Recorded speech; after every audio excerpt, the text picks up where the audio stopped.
So, willkommen zur Outer World-Präse, würde ich sagen. Ich brauche ein Tuch. Ich war ein bisschen zu sehr gerührt zwischendurch. Ich bin sofort wieder hier. Welcome to Obsidian Entertainment. We here at the studio have joked around that this has been the year of Obsidian, with Avowed releasing early this year and now ending the year with 2 more games. And what better way to cap this incredible year for us than by doing what our studio does best, sequels. That's where I come in. You can get out of here, Fergus. Thank you so much. No, you're doing great. You nailed it. The sequel is the lifeblood of every great franchise. Think about it. The original creates the world and builds fandom, but the sequel, that's what makes it worth remembering. No sequel, no hoverboard. No sequel, no dual SMGs. No sequel, no raccoon tail. No sequel, no Zune 2. Which doesn't really exist, but I wish it had. There was a Zune 2. There was a Zune 2? I'm Mark, the head of sequels here at Obsidian, and I have sequelized everything. Blockbuster movies to AAA video games to my first marriage, so trust me, I know what I'm doing. Come along on this journey with me. Part 2.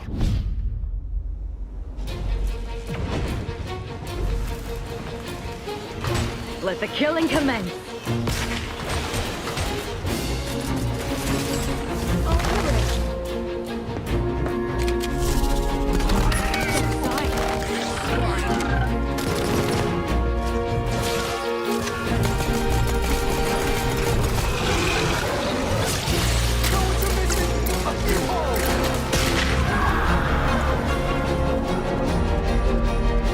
The Outer Worlds 2 is a sequel to The Outer Worlds 1. It's a continuation of the themes of robber barons in space and how people are controlled by the stories they're told by the people who have power over them. This time we're able to go a lot deeper because we have more time and money, which is a great thing. Ich musste kurz And we're noch able was to am make it a Telefon much gucken. more true Obsidian reactive RPG than we were the first time around. So we're going deeper and more complex with everything for this sequel. Deeper story, lore, RPG interactions, reactivity, all the things we've been known for as a company. It's really a complete realization of everything people want from an Obsidian game. Surprisingly, this is the first time in over 25 years that I've had the chance to do a full sequel for a world that I helped co-create. It's really just a fantastic opportunity to explore and expand the universe in interesting ways, and to go even further with the themes of how people are affected by living in a dystopian corporate reality. You can shoot your way through it, you can talk your way through it, you can sneak your way through it. And so no matter what kind of play style that you like, this is just an awesome franchise and an awesome game to jump into, even if it's your first one. The first Outer Worlds was a great base to start from, as it has all the elements of a great Obsidian irgendjemand von RPG. euch Outer Worlds Interesting gespielt? characters, deep worlds, important choices. Amor Take by Money In the Outer vorhin noch Worlds für 2, Black not only Ops, did we ne? want to double down on those elements, but we wanted to give players even more of it. We've also put a lot of investment into skills and traits that impact things like combat, conversations, and areas that we call RPG interactions, which are the part of the world where players can use their specific skills, perks, and backgrounds to solve problems in unique ways in our new, bigger worlds.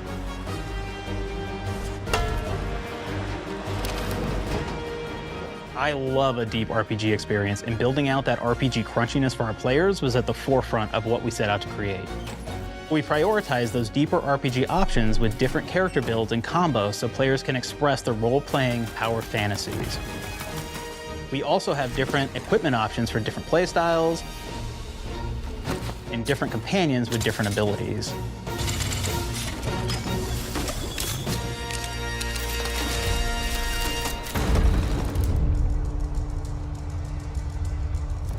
In the first Outer Worlds, you start off as the Stranger, which was basically a blank slate to build on top of with various attribute points that would begin to define your personal experience in the game.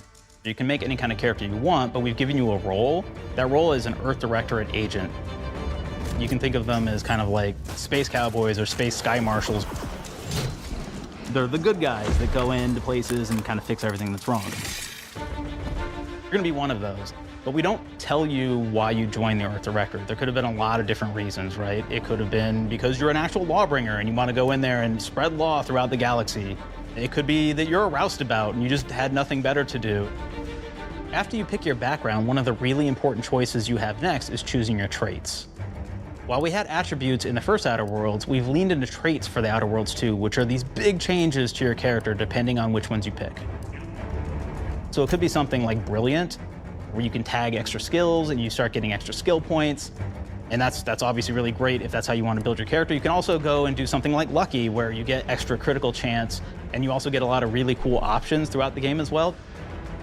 Of course, we brought back dumb, so players love the dumb option. Tell me, do you believe in signs?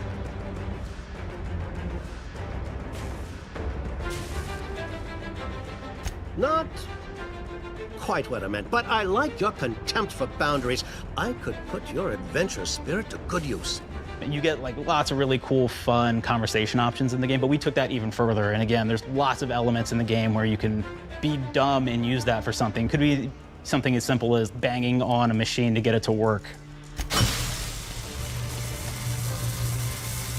After you've invested in some of your traits, your next choices are going to be choosing your skills. The skills themselves basically allow you to build on your playstyle and what your character is doing in the game. That will be everything from playing stealthily to speccing for an explosive specialty.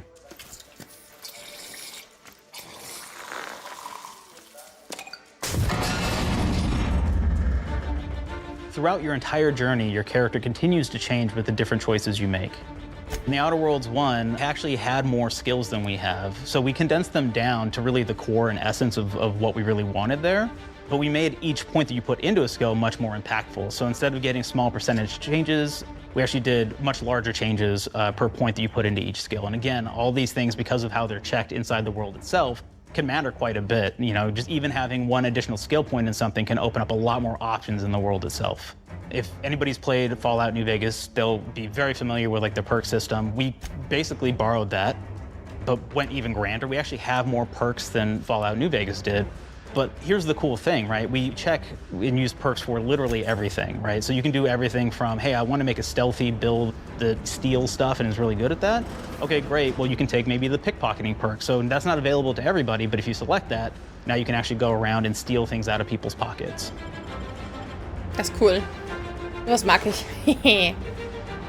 There's another perk called heavy-handed, right? Where say you're a melee person, what this does is now your power attacks that you use actually knock people down.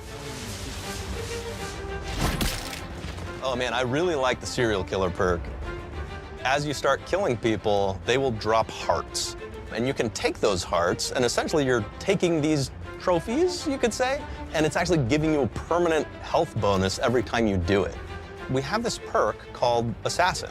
Now, this is an early game perk that you can take, which every time you stealth attack an enemy, you're actually going to get a movement bonus for a certain amount of time.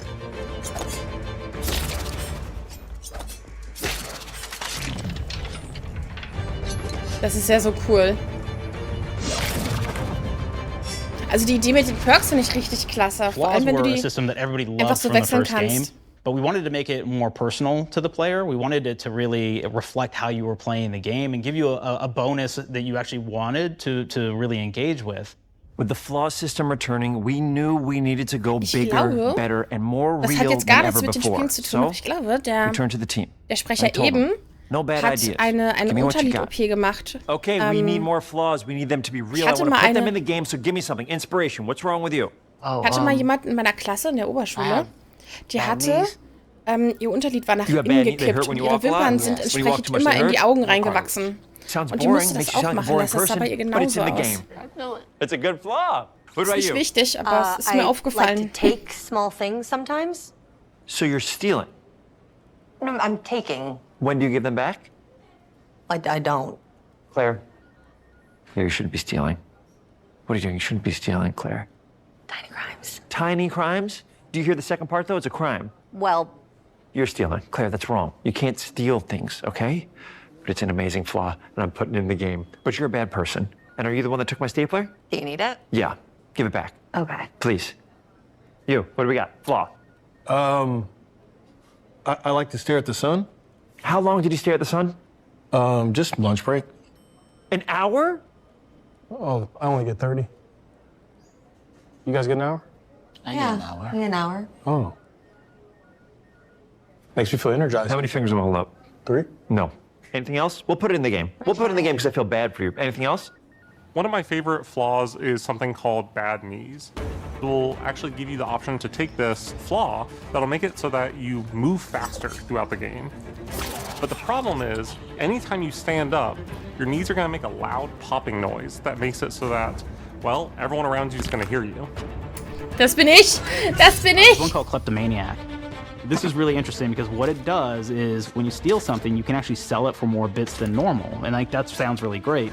The drawback is sometimes when you're looking at things in the world that are owned by somebody else, you'll automatically steal them. So you have to be very careful about how you use them.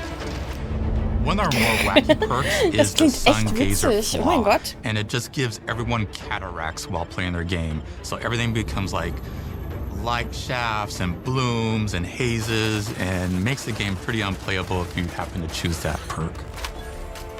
If you happen to be the type of player that habitually reloads your weapons like I do, well, you'll be offered the flaw of over-prepared.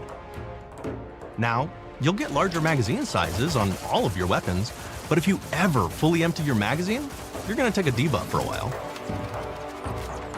While we support options like being a gunslinger who wants to key into destructive weapons, or a rogue who wants to alpha strike their enemies before they know what hit them, we also allow for a lot of fun and experimental builds.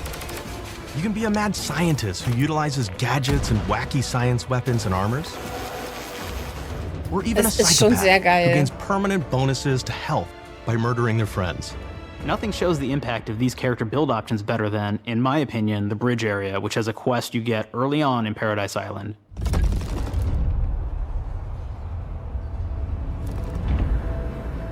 Not only do you kind of encounter this very early, and it's a very core one to the story, but it really expresses our philosophy of allowing the player to solve problems in a bunch of ways.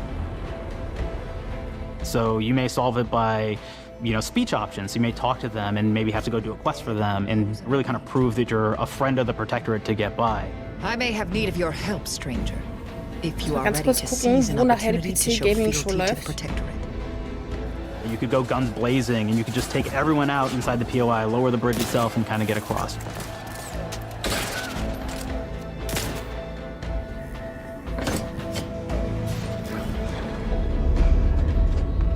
You could sneak in, lower the bridge, and then actually sneak in under the bridge to get over to the other side. Ich hoffe, dass die Präsentation hier sich nicht überschneidet mit der PC-Gaming Show.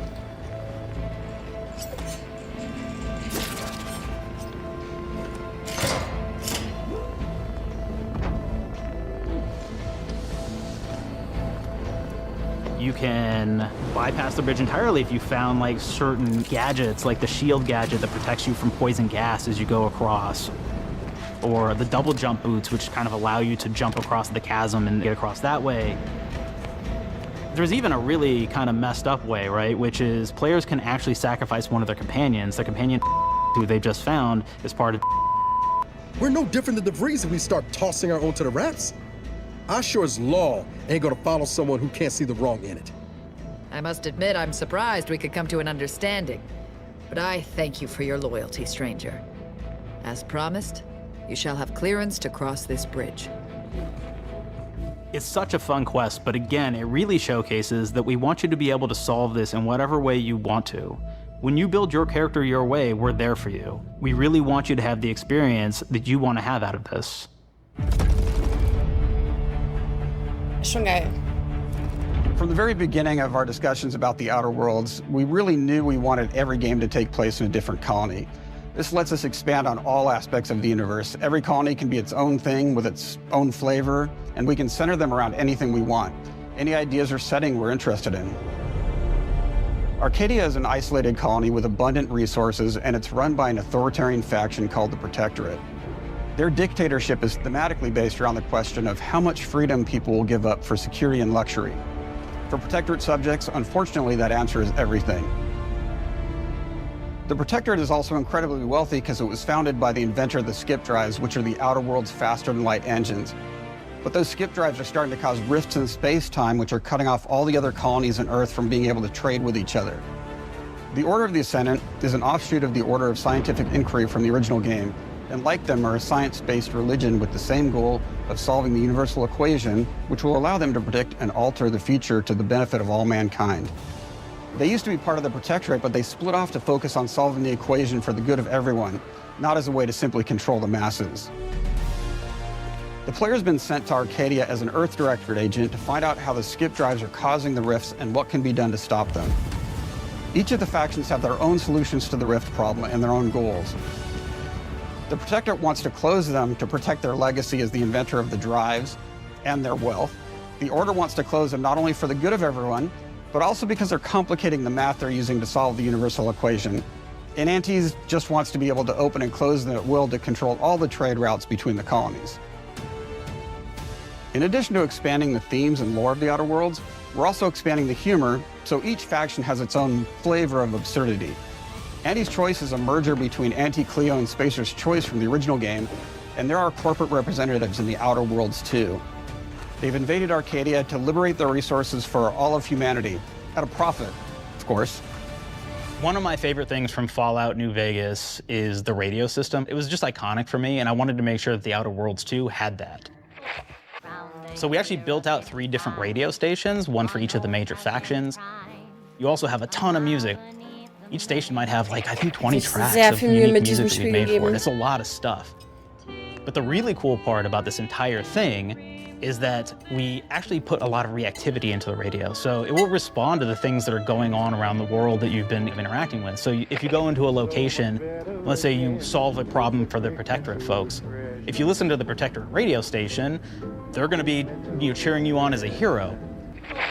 Wonderful news, everyone.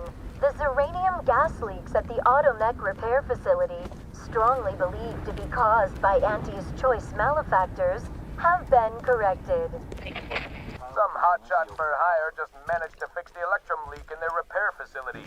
Now, I'm not saying we caused it in the first place, but we sure like the idea of all those broken auto mechanicals and all the excessive gasping and choking involved. The factions and companions are great examples of how we're going deeper and more complex this time around. They're integrated into the game's storyline much more than we did on the first Outer Worlds, and like with everything else in the game, they have a lot more reactivity. There are 6 companions in the Outer Worlds too. As usual, each has their own quest lines, but this time they are also connected to a different faction and have character arcs that the player can affect through their choices. Your first companion is Niles. He's another Earth Directorate agent like you, and he's looking for your help to decide whether he wants to become an even better agent or to turn his back on the Earth Directorate completely. There's also a somewhat cute Automech support drone that is basically Niles' helper. Her name is Val. Marisol's part of the Order of the Ascendant, and she's an aging but still deadly assassin. That's right, she's a deadly mathematician who may or may not have some unfinished business to attend to with the player's help. There's also a cultist named Azza, who is part of a sub-faction that worships the rifts, and in her case, violence in general. You can choose to either turn her away from overt violence or support her chaotic and dangerous tendencies. At one time, Ante's Choice had a program to graft soldiers with animal parts to make them more formidable. Unfortunately, it didn't quite work, and most of them are now dead. There's a combat medic who survived, however, named Inez, and she wants the player to help her fix her graft, among other things. Finally, there's Tristan. He's a Protectorate arbiter who is judge, jury, and executioner all rolled into one heavily armored package. It is your choice to either help him judge wrongdoers or show him what true justice looks like. We definitely have reactivity in the game based on how you've been treating your companions. I won't reveal the end of the game, but let's say if you have not been treating them well, you will find out at the end of the game what that means. Companions are a very, very important part of merchandising, because that's the real beauty of the sequel. We're talking merch, baby. It is the lifeblood. It is what fuels us. Do you want to see some of my ideas? Hop, hop. Check this out. Gen Alpha loves body pillows, especially ones that look like human beings for some reason, right? Who needs a significant other when you could have a knife-wielding space psycho up in your sheets, huh? What do they do with them when they get them, huh? Maybe a little napping, maybe a little snuggling, maybe a little nut.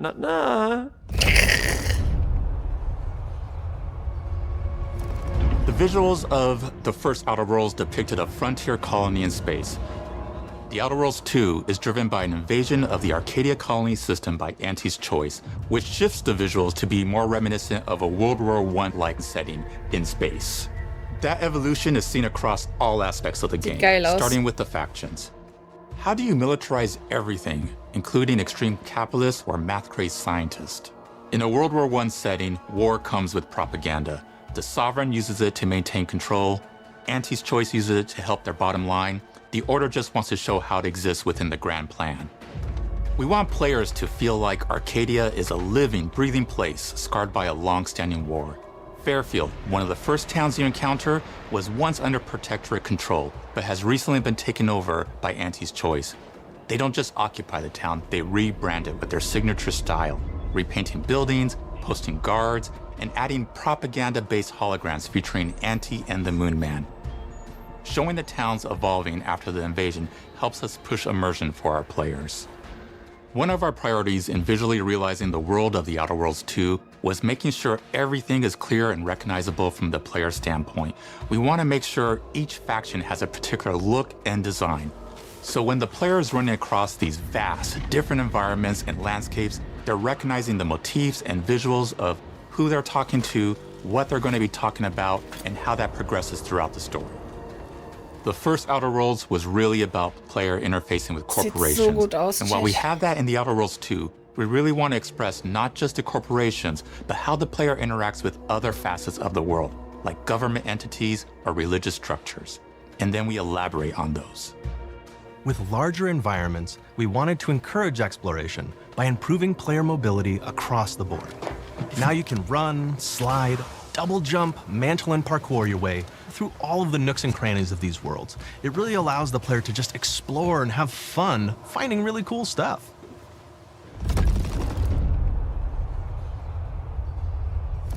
We've aimed to make everything in The Outer Worlds 2 better from top to bottom. The RPG elements were the start, but that's touched our story, our art, and especially our gameplay.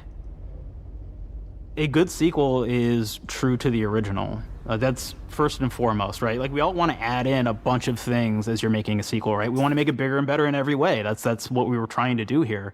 And I thought, we did not need this consultant. We've made enough sequels. We understand how to do this. And I will say, I don't think it's been entirely successful. I am very proud of the combat improvements we have made in The Outer Worlds 2, thanks to my patented combat system. You may be thinking to yourself, it can't be that good? Shush, what are you even talking about? You haven't seen it yet. Watch this. Put a helmet on, because I'm about to blow all of your minds with my COMBAT system, combat system. My name is Mark, I'm the head of sequels. Shall we begin? You're thinking, what's C for? C, capitalize the fact that the people loved the first game. We're gonna take those people, we're gonna make them buy the sequel, giving out pounds, pounds, pounds. Quick ones, ha, ha, not you, Dev. Here we go. What comes after C? O, optimize for player satisfaction. I am terrified of online gamers, okay? I want to make them happy. So let's, okay? Wenn sich nicht gleich jemand auf meine Nachricht mobilize the meldet, players so they're muss ich ready mal for kurz that mit dem Hund raus. sweet pre-order. Clap with me. Sweet. If you don't have rhythm, Brandon, just say it. Sweet pre-order. Everybody has a different rhythm, and it's blowing mine. And here we go.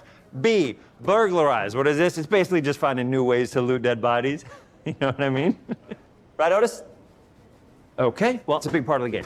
A, you gotta agonize about how many people are gonna be angry that we have just put so much combat into this thing and almost no romance at all. We should look at ourselves. What is wrong with us, huh? We can't have one love story in this? How many people have been in love? Raise your hands. Raise your hand if you're in love. Okay, are you lying? I have a wife. Put your hand down. T, toi. In French, that means two, sequel. I think that means 3. Okay, you're getting ahead of yourself. Come on, Claire. We're on 2. And how do we end it? Anything is possible. And we've established that we're the best there is, and there's no sequel better than us. And if I could just say one more thing, thank you very much. I know I've kind of changed the world of video games today. For The Outer Worlds 2, we wanted to improve gunplay in every way. We focused on improving the feel of each weapon, the way a weapon snaps into ADS, the way recoil feels when firing, and how impactful our sound effects really sell the weapon's fantasy, to things like how unique reload animation can add a lot of character to each weapon. We've increased the variety of weapons by including new weapon types, but also through a host of fun and unique weaponry. We have things like the Bourse Blaster that fires out tumors that can explode like grenades, or can even be eaten by the player for additional health. We have a weapon called Rookie's Reward that will actually level up the more you use it throughout the game. So, hat sich jemand gefunden für den Hund. It's got fun fanfare where it's like shooting out confetti and it's got a fun little setup. We have a really fun weapon called the pop-up gun. It fires out ad drones that will distract your enemies with corporate ads, slogans, and jingles. While your enemies are distracted, you can focus fire on them or explode these drones for additional damage. New to The Outer Worlds 2 are throwables. So you can use frag grenades to flush out enemies, smoke grenades to camouflage and escape, distraction devices to bait enemies into a stealth attack,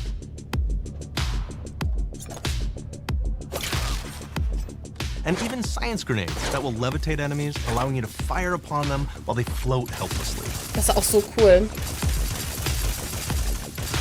Ich glaube, das ist ein Spiel, das einfach nur unheimlich viel Spaß macht und das du immer wieder spielen kannst, weil du das ja immer wieder auf eine ganz verschiedene Art und Weise zocken kannst.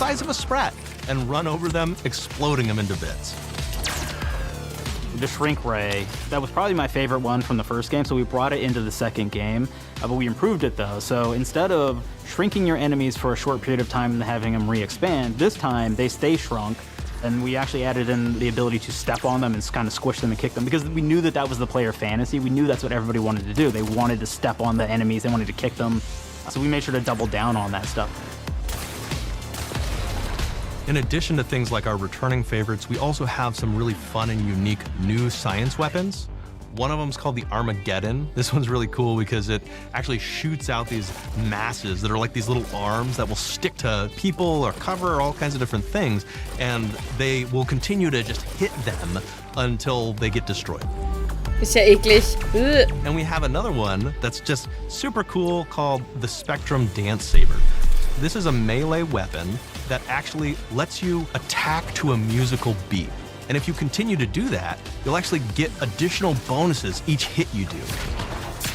One of my personal favorite weapons is called the Big Bang. It's just a big freaking gun that uses material harvested from rifts to shoot out a giant ball of energy, vaporizing everything in its path. Now, ammo's extremely rare for this weapon, but you can use it in just the right situation to devastating effects. Like another great one is Gary. If you wear Gary, he will lash out at your opponents as you're walking through combat. So we even have science armors, and we've really kind of shown off what we thought was really great for the player from a science perspective. We're all about letting people play the game their way.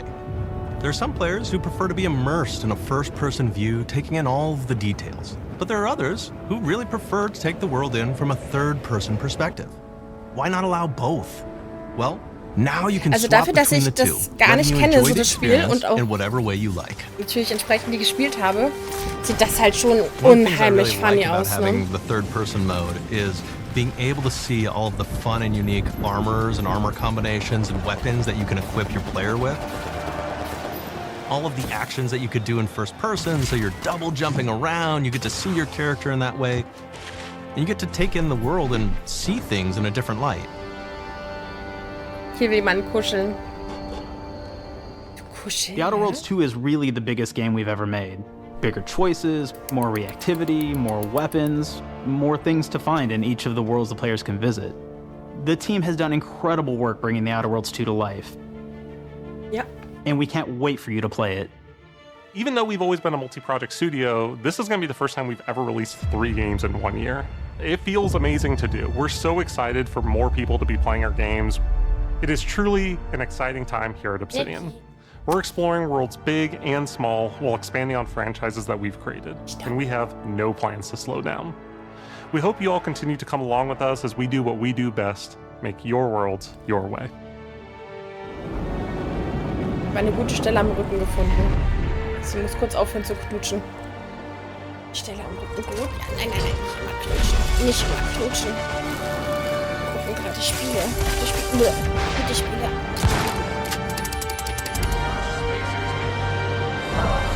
Jetzt mal mein Make-up da, wo ist es bitte? Danke. Das sieht nach unheimlich viel Spaß aus. Ich muss meinen Sohn da unbedingt drauf ansprechen. Das sieht nach so viel Spaß aus, dieses Game. With the Outer Worlds 2, we're all about the best place to play, which is also the promise of Xbox.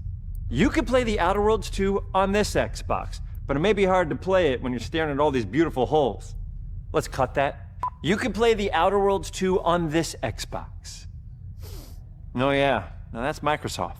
Or you could take a phone call on this Xbox, then play the Outer Worlds 2 right after. Excuse me, I'm getting a call. Jetzt kommt noch die Grounded dazu. Ich glaube, das machen wir in einem Rutsch, oder? Yeah, this is Mark. I didn't know I had jury duty today. You could play the Outer Worlds 2 on this Xbox, but it takes 2 people to lug around safely. We're gonna go up to my apartment, okay? And this is an Xbox you actually wear that also plays the Outer Worlds 2. What do you think, Claire? This is amazing. Are you playing? I think so. Fantastic. So now this is actually not an Xbox, so you cannot play the Outer Worlds 2 on it. Can't play anything on this. I guess Bread. You ever play Bread where you take it out of one slot, put it in the other? I don't have friends. If you pre-order the premium edition now, you'll get early access, which is like a prequel to the sequel, or is launch the sequel to the pre-order, or like, why are any of us alive at any time? It doesn't matter. Either way, my job here is done. It's time for the Grounded 2 portion of the Direct, which is sort of like the sequel to the Outer Worlds 2 portion of the Direct, which I absolutely just hit a home run with. You know, it's really nice to see my influence go on to other games. Take it away, team.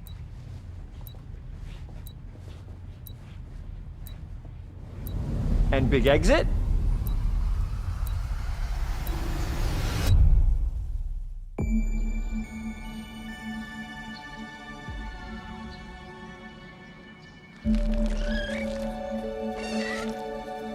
So, das Spiel soll We're so proud of Grounded. What started as a small passion project to make a quirky game where you're shrunk down to the size of an ant, trying to survive in a backyard, grew into something way bigger than we ever imagined. Over 25 million of you jumped in, explored, built, crafted, and fought off giant bugs together.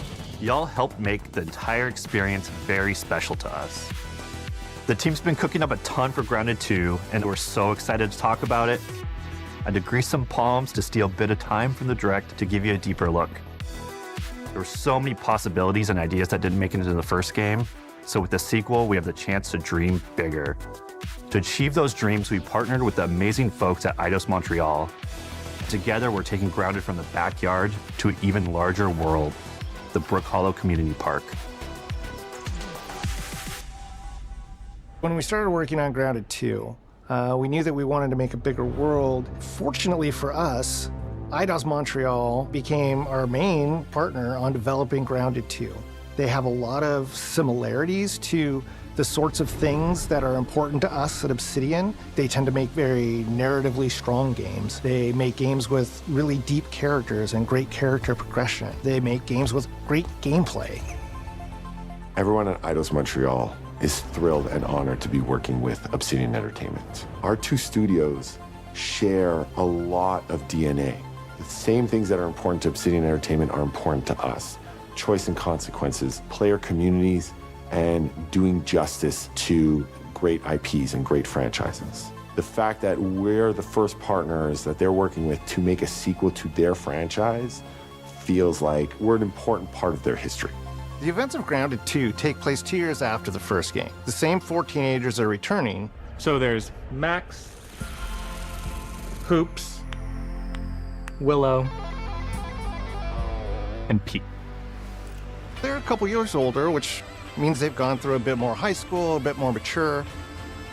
It's 1992, the world's a little bit different, but we're still in that fun, nostalgic era of the early 1990s. In Grounded 2, we're moving the action out of the backyard Ist die and Idee into von the Brook Grounded Hollow Community Park.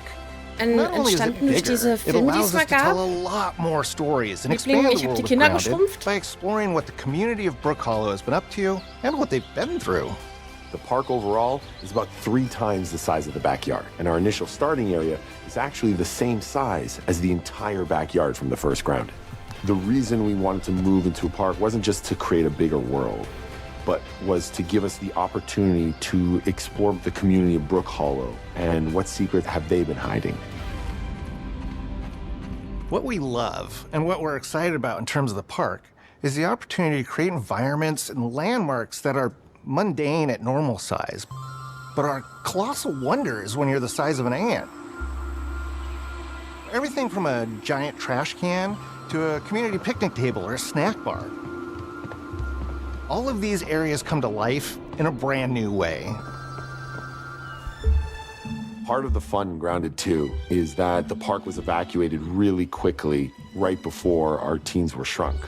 And that means that the park has been sort of turned upside down and is in a topsy-turvy state.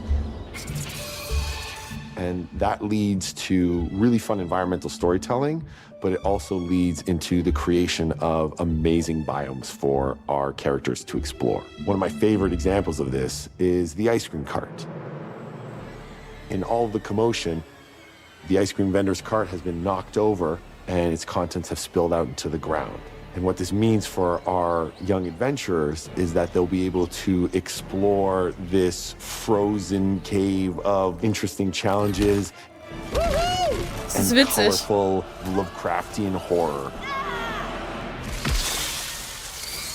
We have one anthill that's actually somebody decided to bury a bunch of toxic stuff in the park. And so there's all these toxic chemicals under the ground. The environment looks very cool and very spooky with all of these sort of chemical pools. And of course, nothing can live down there except for one type of insect, the cockroach.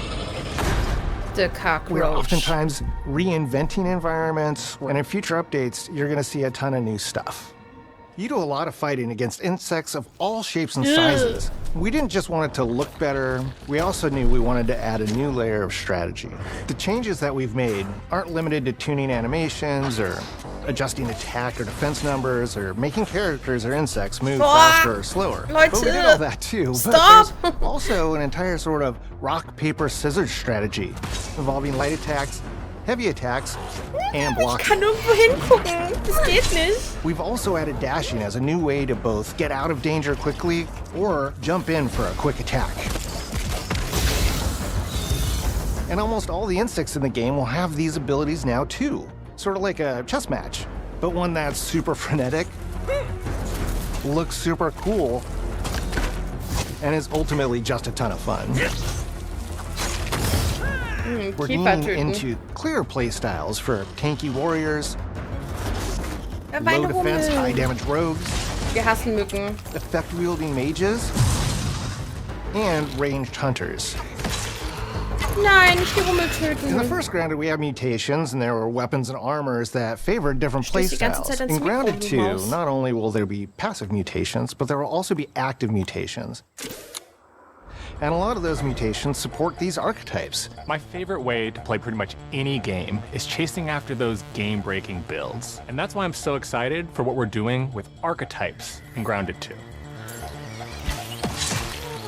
I'm all in on the rogue. Now you can even dual-wield daggers. I've been dialing in this glass cannon build that stacks ambush, assassin, and cardiofan mutations with the wolfbane daggers and the wolf spider armor. It lets me open up combat with massive backstab damage that also inflicts venom. Then I can use the extra stamina to reposition and try to dodge, rinse, and repeat.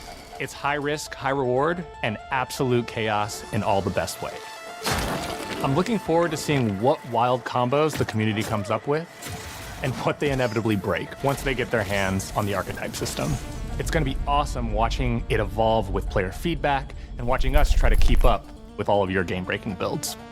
One of the great things about Grounded is the variety of players it attracts, from builders to crafters and everything in between. If you've ever watched me on Casually Grounded livestream, you'd know that I'm neither. I am a murderer of insects.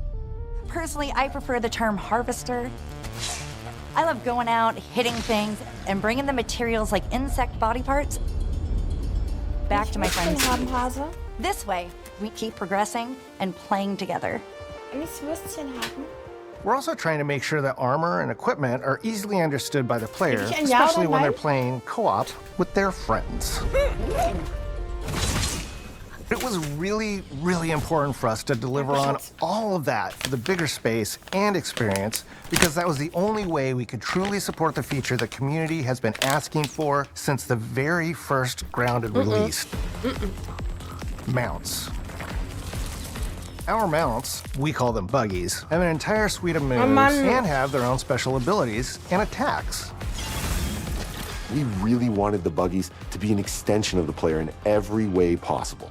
And that meant making sure that buggies had unique and valuable abilities across all the core pillars of Grounded. Oh Mann. So that doesn't just mean exploration and travel. That has gameplay implications for combat, crafting, and building as well. Just like how we wanted to expand on player playstyles throughout the game, we're going to make sure that every buggy that we add has its own personality. The Red Ant Soldier can enlist up to 2 Red Ant workers to follow you around and help you out. If you get into combat and you don't want to fight while you're saddled on your buggy, you can jump off and they'll fight right alongside you and provide support. The Orb Weaver buggies are a little less useful when it comes to general utility, like building a base or harvesting, but they're awesome when it comes to combat. Sure, their defenses aren't super strong, but they're heavy hitters. They're also super fast, and they have some great special abilities, like a scream that allows them to stun lesser-powered insects, and the ability to shoot webs and entangle other creatures. So the Orb Weavers won't be your base-building buggy. You should use the Red Ant Soldier for that. But they're super fun for exploration and combat. Red Ant Soldiers and Orb Weaver Spiders will be available at game preview launch. There will be others in the future, but those are the 2 we're starting with. The connection that our Grounded community has with us is something we want to keep forging with the sequel as we make an even bigger game than the original. Pretty much from day 1, we knew we wanted to return to game preview for Grounded 2. Sure, it comes with some trade-offs, like the game's not done and it's out to the world. But there's so much value in building it alongside the community. Buggies change how you traverse and navigate the park. What we're doing with Grounded 2 is we're actually keeping zip lines held back, so we can see how players engage with buggies, and then we can tweak zip lines to bring them back over time to really complement that buggy experience and make exploring the park far more fun. That kind of feedback loop helped shape the original Grounded, and we wanted to shape the design for Brook Hollow Park, archetypes, buggies, all of it. We also learned a lot from that first time around. One thing that stood out immediately, players blaze through our content, especially the story. That makes sense. Story, characters, world building, that's kind of Obsidian's thing. It's the flavor we bring to the survival genre. So this time, we're starting with a much bigger baseline. There's been an explosion at Brook Hollow Park. Chaos descended on a ceremony commemorating the 2-year anniversary of when 4 teenagers were miniaturized against their will. One of our favorite parts of the first game was watching the community uncover clues and spin up theories. This time around, we're leaning even more into that, and we'll be keeping a close eye on what our players discover and how they interpret it. Because you never know what might inspire us as development moves forward. We really started to hit our groove at the end of Grounded 1. We found that being open about what we were planning and then following through was key to building trust with the community. As a small team, we had to experiment with update pacing and scope, and what we found resonated the most with all of you were bigger, beefier updates, even if it took us a little longer to land. So that's the plan. Larger, more complete updates spaced out just enough so we can take your feedback seriously and make every drop count. You can expect in our big updates, new buggies, new biomes, new building pieces, all the good stuff.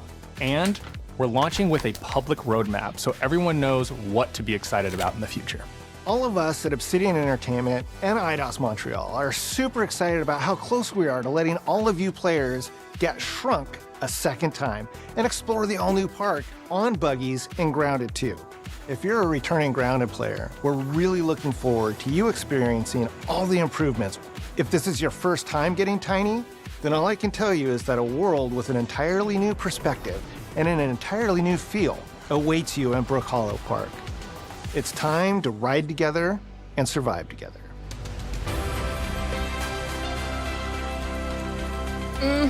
Mann.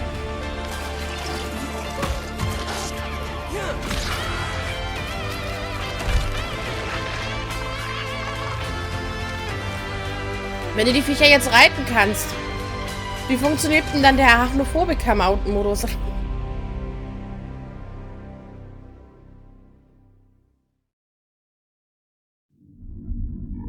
Aber es sieht super cool aus, super geil.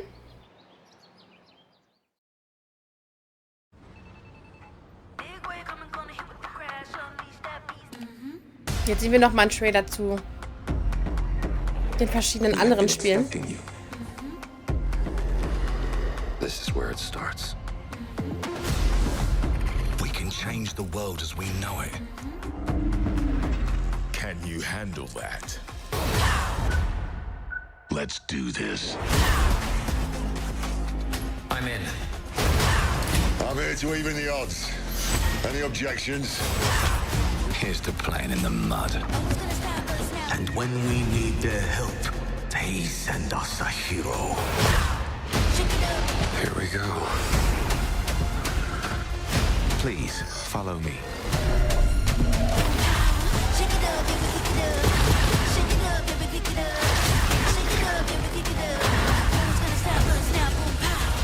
Well, hello there. It looks like you're about to do some renovations. Das habe ich aufgeschrieben. Keep your filthy pickers off me. You think I care? This is gonna be awesome.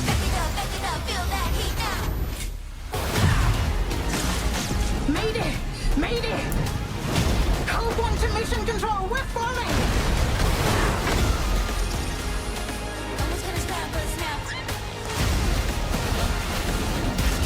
Had enough yet?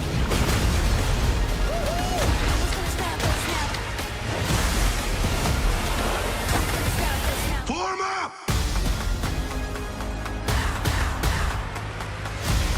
It's game time, baby!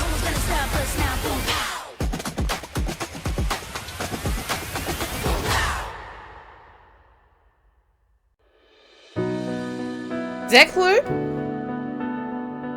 An der Stelle schon mal Dankeschön an YouTube fürs Zugucken. Ich hoffe, euch hat es noch mehr gefallen als mir. Und bis zum nächsten Video. Wir schauen jetzt nämlich gleich in die PC Game Showcases rein. Also, bis dann.